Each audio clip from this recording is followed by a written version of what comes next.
Good morning everyone, welcome back to my channel. আজকে ভোরবেলা থেকে শুরু করেছি। উঠেছিলাম 4:45-এ, তো এখন বাজছে 5:40। দাঁড়াও দেখাচ্ছি। এই যে 5:40, যদি এটা 10 মিনিট ফাস্ট করা আছে তো বাজছে।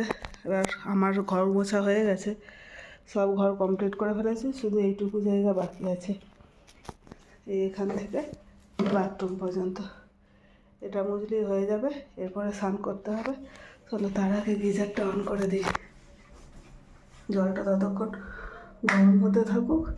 আমি এরপর এই জায়গাটা মুছে নিয়ে তারপরে ব্যাগটা গোছাতে হবে, দিয়ে স্নান করব। আজ 23শে মার্চ, আর আজকে আমি তৃষাদিনাকে নিতে যাচ্ছি। তো আমার ফিরে আসতে আসতে প্রায় ওই 27-28 তারিখ হয়ে যাবে। সেই কারণে অতদিন ঘরটা কি আর না মোছা হয়ে থাকবে? দিব্যেন্দু তো আর হয়তো মুছবে না, শুধু ঝাড়টা দিয়ে রেখে দেবো। হয়তো কেন, ও মোছার সময় পাবে না, খালি হয়তো ঝাড় দেবে, সেই জন্য আমি মুছে রেখে যাচ্ছি। সব জায়গা পরিষ্কার করা হয়ে গেলেও এই টিভির নিচটা আমার পরিষ্কার করা হয়নি। এখানে কতগুলো কৌটো বোতল এইসব রয়ে গেছে। চলো, আমার তো মোছা প্রায় কমপ্লিট হয়েই গেছে, শুধু এইটুকু বাকি আছে। এটা তাহলে মুছে নিই।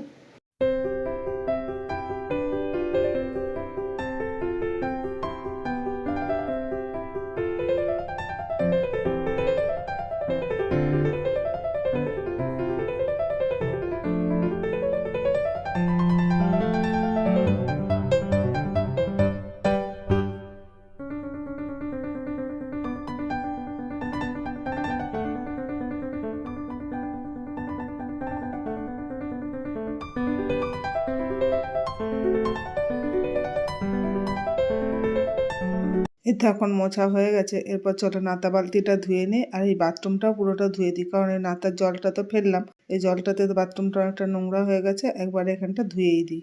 বাথরুমটাও ধোয়া হয়ে গেছে। চলো এরপর নাতা বালতি যা কিছু জিনিসপত্র আছে, তবে কালকে রাতে একটা নাইটি চেঞ্জ করেছিল, সেই নাইটিটাও এখানে রয়েছে, ওটাও একবারে নিয়ে চলে যায়, যে ব্যালকনিতে রেখে দেবো কাঁচার জায়গায়। কালকে আমরা তৃষাদিনাদের ঘরেই শুয়েছিলাম, দিব্যেন্দু এখনও ওখানেই ঘুমাচ্ছে। চলো এই যে ব্যালকনিতে এসেছি, এরপর এগুলো রেখে দিই। কয়েকটা জামা কাপড় রয়েছে, দিব্যেন্দু আজকে যেহেতু সানডে হয়তো কেচে দেবে, ওর জামা কাপড় কয়েকটা রয়েছে, আর এমনি ঘরে পাওয়ারও কয়েকটা রয়েছে। দাঁড়াও আগে নাতাটা মিলে নিই।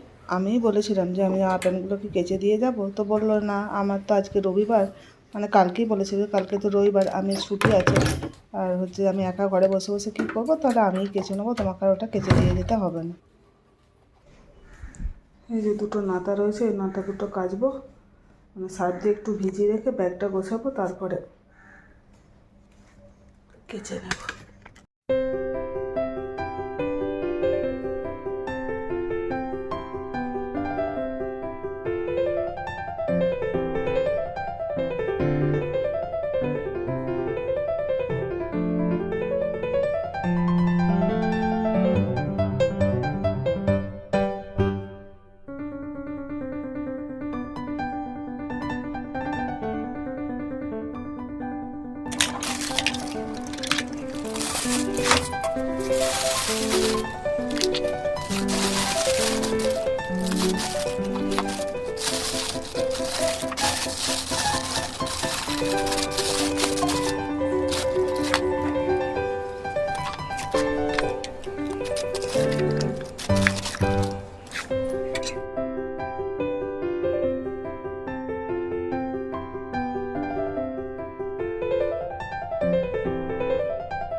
জামা কাপড়ের ব্যাগ তো আগেই গোছানো ছিল, এই গাছগুলো নিয়ে যাব, সেই গাছগুলোকে একটু গুছিয়ে নিলাম একটা ব্যাগে।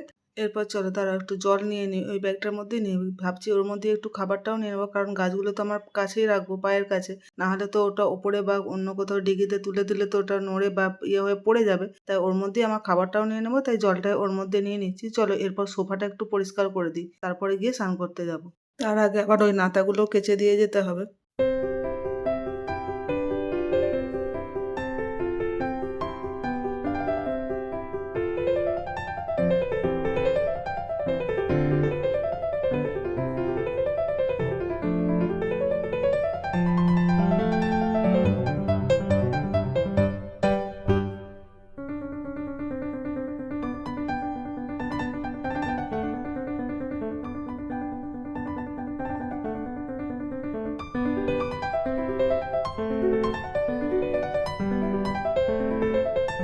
এখন আমার স্নান করা ও পুজো করাও হয়ে গেছে, তবে এখন রেডি হয়নি। তার আগে একটু ব্রেকফাস্ট বানিয়ে নিই, মানে দিব্যেন্দুর জন্যও বানিয়ে রেখে যাব আর আমিও নিয়ে যাব।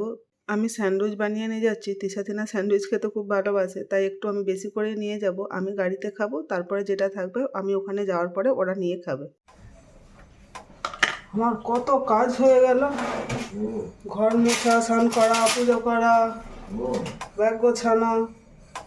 কি হ্যাঁ, তুমি ঘুমিয়েই চলেছ? স্যান্ডউইচের পুরটা কালকে রাতে বানিয়ে রেখেছিলাম, এখন শুধু ব্রেডের মধ্যে দিয়ে আর ওটা হচ্ছে স্যান্ডউইচ মেকারে দিয়ে দিচ্ছি, শেখা হয়ে যাবে। এটা এখন পুর ভরতে পেরেছি, আবার একটা ভরে নিয়ে তারপর দিয়ে বাকিগুলো, ওগুলো যতক্ষণ হতে থাকবে ততক্ষণ বাকিগুলোতে আমি পুর ভরে নেবো। আর এদিকে বসিয়ে দিয়ে দিব্যেন্দুকে বলবো একটু দেখতে, আমি ততক্ষণ গিয়ে রেডি হয়ে যাব। চলো আমি তাহলে ততক্ষণ স্যান্ডউইচগুলো করে নিই।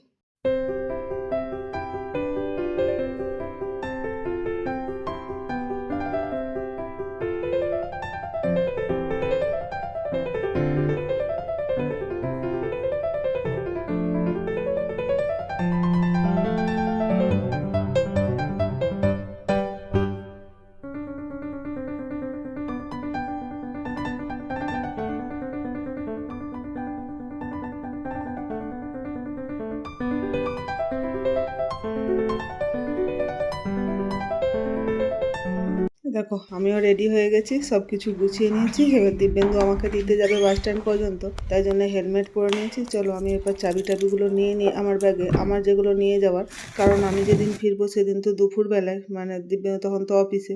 দেখো আমার এইসব চাবি নেওয়ার চক্করে আমার ফোনটাই অন করা রয়ে গেছিলো, সেটা আবার পাখার দিক করে। চলো এরপর বেরিয়ে যাই। দিব্যেন্দু নিচে চলে গেছে, স্কুটি বের করছে।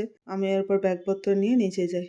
এমনিতেই দেরি হয়ে গেছে, তারপর আমি আবার জুতো খুঁজে পাচ্ছি না। 40 বেজে গেছে, বাস আসবে বাগুইআটিতে 50-এ, মানে এখন 6:40 বাজছে আর বাস আসবে 6:50-এ। আদৌ বাসটা পাবো কিনা সন্দেহ আছে। চলো তাও যাওয়া যাক, যেহেতু দেখি বাগুইআটিতে পাই কি পাই না।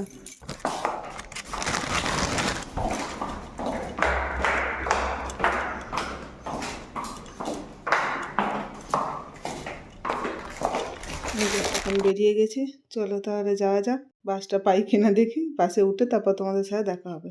আমার ভিডিও তোমাদের কেমন লাগে সেটা কমেন্ট করে জানিও। যদি ভালো লেগে থাকে তাহলে একটা লাইক করে দিও ও শেয়ার করে দিও, আর আমার চ্যানেলটাকে সাবস্ক্রাইব করে নিও প্লিজ।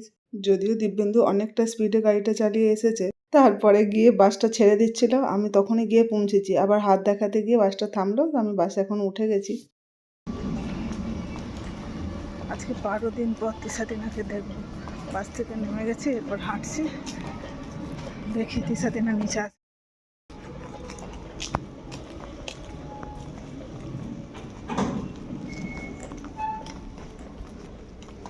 ও বাবা, খোল। এই ড্রেসটা হেবি সুন্দর লাগছে। ড্রেসটা হেবি সুন্দর লাগছে না?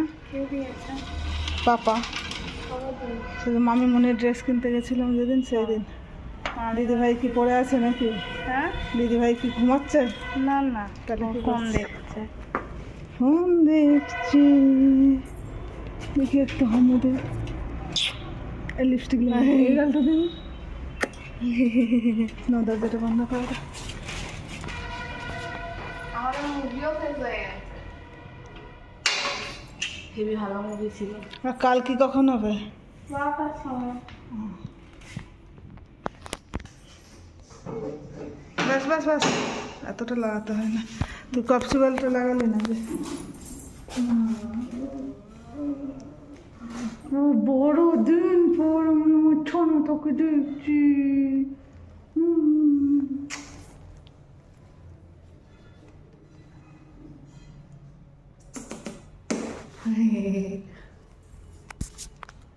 চলো, গাটা গরম কেন?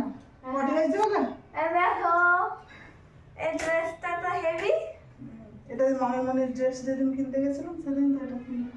আমার জন্য কেন আমি? তোমার জন্য এরকম কিনতে হবে, কিন্তু তাতে এটাই মামির মনের জন্য এরকম কিনতে সব বড় এল সাইজ থেকে শুরু।